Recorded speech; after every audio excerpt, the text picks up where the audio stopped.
सभी धर्मों में किसी गरीब को या जरूरतमंद को दिए जाने वाले दान को अत्यंत ही कल्याणकारी और पुण्यदायी बताया गया है। सनातन परंपरा के अनुसार सतयुग में तप, त्रेता युग में ज्ञान, द्वापर युग में यज्ञ और कलयुग में दान को सर्वश्रेष्ठ बताया गया है। ऐसे में जीवन में जब कभी किसी की मदद का मौका मिले तो मदद करने से नहीं चूकना चाहिए। आज हम आपको बताएंगे कि दान कौन कौन से करने चाहिए और दान करने से हमें क्या फायदे मिलते हैं। क्या दान करने से हमारा भाग्योदय होता है, क्या दान करने से धन संपत्ति हमें मिलती है, क्या दान करने से हमें सुख समृद्धि की प्राप्ति होती है, क्या दान करने से हमें संतान प्राप्त होती है। जी हाँ दोस्तों, आज इन सभी प्रश्नों का जवाब हम इस वीडियो में देने वाले हैं। पुराणों में लिखा है, दानेन भूतानि वशी भवन्ति, दानेन वैराण्यपि यान्ति नाशम, परोपि बंधुत्व भूपैति, दानेर दानम ही सर्वे व्यसनानि हन्ति। अर्थात दान से सभी प्राणी वश होते हैं, दान से बैर समाप्त हो जाता है, दान से शत्रु भी भाई बन जाता है, दान से ही सभी संकट दूर होते हैं। दान करने की एक बहुत बड़ी प्रक्रिया होती है। आपने सुना होगा, राजा मोरध्वज ने अपने पुत्र ताम्रध्वज के आधे शरीर को ही दान में दिया। भगवान कृष्ण के कहने पर उन्होंने अपने पुत्र को 2 भागों में चीर दिया। ऐसे ऐसे दानी हुए हैं जिनकी गाथा बहुत बड़ी है। ऐसे ऐसे दान उन्होंने किए हैं जिनका आज भी नाम है, वेदों में है, पुराणों में है। राजा हरिश्चंद्र ने अपना पूरा राजपाट दान कर दिया। कर्ण का नाम तो आप सभी ने सुना होगा। कर्ण ने भी अपने कवच कुंडल दान कर दिए थे। दान करना बहुत जरूरी होता है। तो हमें कौन कौन से दान करने चाहिए और दान करने से हमें क्या प्राप्त होता है, आज इस बारे में सभी जानकारी हम आपको बताएंगे। दोस्तों, हमें अपने जीवन में दान जरूर करना चाहिए। दान करने से हमारा भाग्य साथ देता है, दान करने से हमारा कर्म साथ देता है, और जब कर्म साथ देता है तो हमारा भाग्योदय होता है, और जब हमारा भाग्योदय होता है तो माँ लक्ष्मी की कृपा हम पर हो जाती है। जब माँ लक्ष्मी की कृपा हम पर होती है तो हमारे घर में धन दौलत, यश, वैभव, इन सब की प्राप्ति होती है, सुख समृद्धि हमें मिलती है। चलिए हम आपको बताते हैं कि आपको कौन कौन से दान करने चाहिए और कौन से दान नहीं करने चाहिए। जो महिला इन 9 चीजों का दान करती है उसके जीवन में कभी भी विधवा का जीवन नहीं आता। बिल्कुल सत्य है। आज हम आपको बताते हैं कि कौन कौन से दान स्त्री को करने चाहिए, लेकिन पहले बताते हैं दान करने के नियम क्या है। जीवन में हमेशा उस व्यक्ति को दान करना चाहिए जो बहुत जरूरतमंद हो, क्योंकि यदि आप किसी अपराधी को धन देंगे तो वो उसका दुरुपयोग अपराध करने के लिए कर सकता है। लेकिन अगर आप किसी गरीब को या रोगी व्यक्ति को दान देते हैं तो उन्हें खाने पीने की चीजें या दवाइयाँ मिल सकती हैं जिसकी उन्हें जरूरत है। दान हमेशा उदार और शुद्ध मन से किसी को देना चाहिए। किसी को दान देते समय उसे ये जताकर दान नहीं देना चाहिए कि आप उसकी मदद करके उस पर अपना एहसान जता रहे हैं। दान के लिए व्यक्ति की पात्रता सबसे जरूरी नियम है। ऐसे में दान देते समय इस बात का चयन करें कि आपकी दी गई सहायता पर किसका सबसे पहले हक है, और साथ ही इस बात का भी ख्याल रखें कि आपकी मदद सही आदमी को सही समय पर पहुंचे, क्योंकि फसल बर्बाद हो जाने के बाद कितनी भी बारिश हो उसके कोई मायने नहीं रह जाते। छोटे से छोटे भी दान का बहुत महत्व होता है। आपका भले ही दान एक छोटी सी बूंद के समान हो, लेकिन आपको ये भी समझना होगा कि बूंद बूंद से ही सागर भरता है। जिस किसी भी व्यक्ति को दान दे रहे हो वो आपका दान पाकर जरा भी खुद को हीन ना समझने पाए। संभव हो तो हमेशा गुप्त दान करें, ताकि मदद पाने वाले व्यक्ति को किसी भी प्रकार का कोई संकोच न हो। कभी भी इस भावना या कामना से कोई दान ना करें कि कोई व्यक्ति आपके इस नेक काम की तारीफ करेगा। अपनी इच्छा के अनुसार दान करने से बेहतर है कि आप दूसरों की जरूरत के अनुसार दान दें। अगर किसी का दान करने का सामर्थ्य ज्यादा ना हो, लेकिन वो उसमें से भी किसी की मदद के लिए दान देने की भावना रखता है, तो निश्चित मानिए अपने अल्प में से दान करना बहुत बड़ा दान माना जाता है।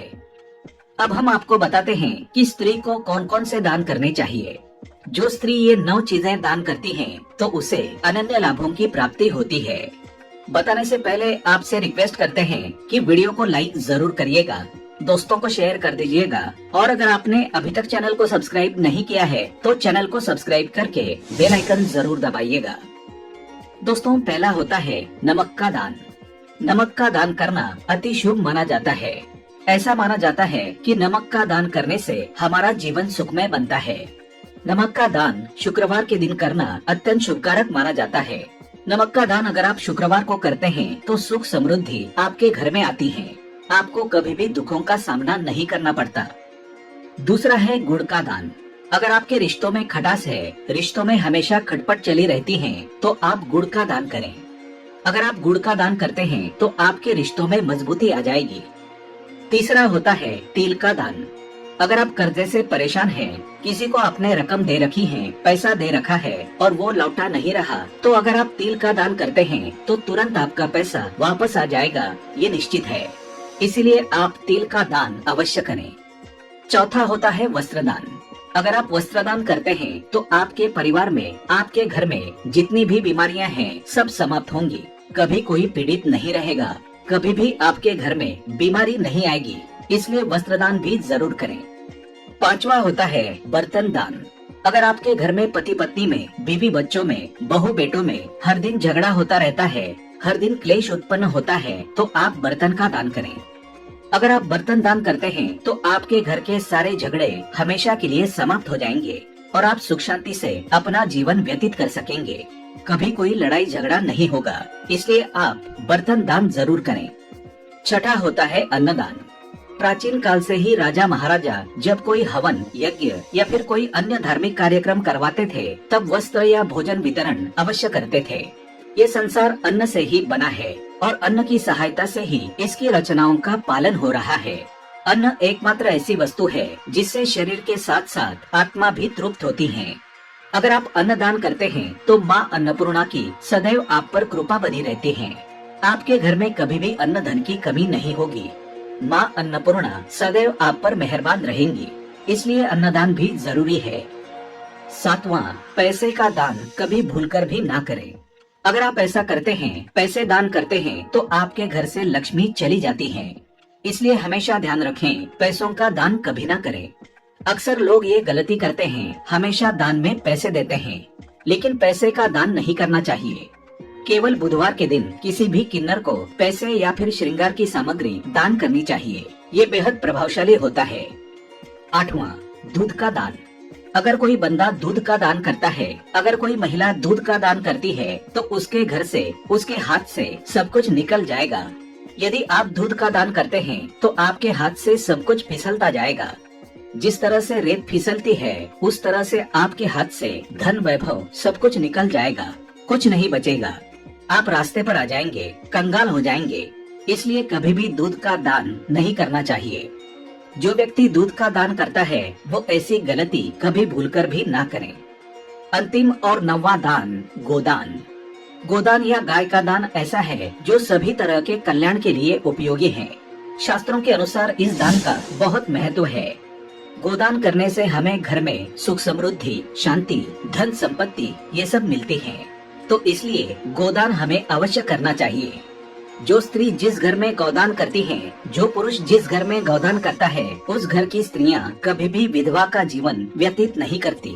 उस परिवार से अकाल मृत्यु का भय हमेशा हमेशा के लिए दूर हो जाता है। आपने ग्रंथों में पढ़ा होगा, प्राचीन समय के लोग अधिकतर गोदान किया करते थे, जिससे वो लोग दीर्घायु प्राप्त करते थे और वो लोग लंबे समय तक जीवित रहते थे। वे 100, 150, 200 साल तक जीवित रहते थे। इतनी उन लोगों की उम्र हुआ करती थी। इसलिए जिस घर में जो महिला, जो पुरुष गोदान करते हैं, उस घर से अकाल मृत्यु का भय हमेशा के लिए दूर हो जाता है। वो महिला कभी भी विधवा का जीवन व्यतीत नहीं करती। इसलिए गोदान बिल्कुल करना चाहिए, जरूर करना चाहिए। यदि आप सुख समृद्धि, यश, वैभव, धन दौलत और अकाल मृत्यु के भय से छुटकारा पाना चाहते हैं, विधवा के जीवन से छुटकारा पाना चाहते हैं, तो गोदान अवश्य करें। अब ये गोदान किसे करना चाहिए? आप पंडित को कर सकते हैं, किसी साधु को कर सकते हैं, अपने बहू बेटों को कर सकते हैं, अपनी बहन बेटी को कर सकते हैं, किसी को भी आप गोदान कर सकते हैं। गोदान सर्वश्रेष्ठ माना जाता है, इसलिए गोदान करना बहुत जरूरी है। गाय, भूमि, तिल, स्वर्ण, घी, वस्त्र, धान्य, गुड़, चांदी, नमक, ये 10 महादान ऐसे हैं जो पितरों के निमित्त किए जाते हैं। आज के लिए बस इतना ही।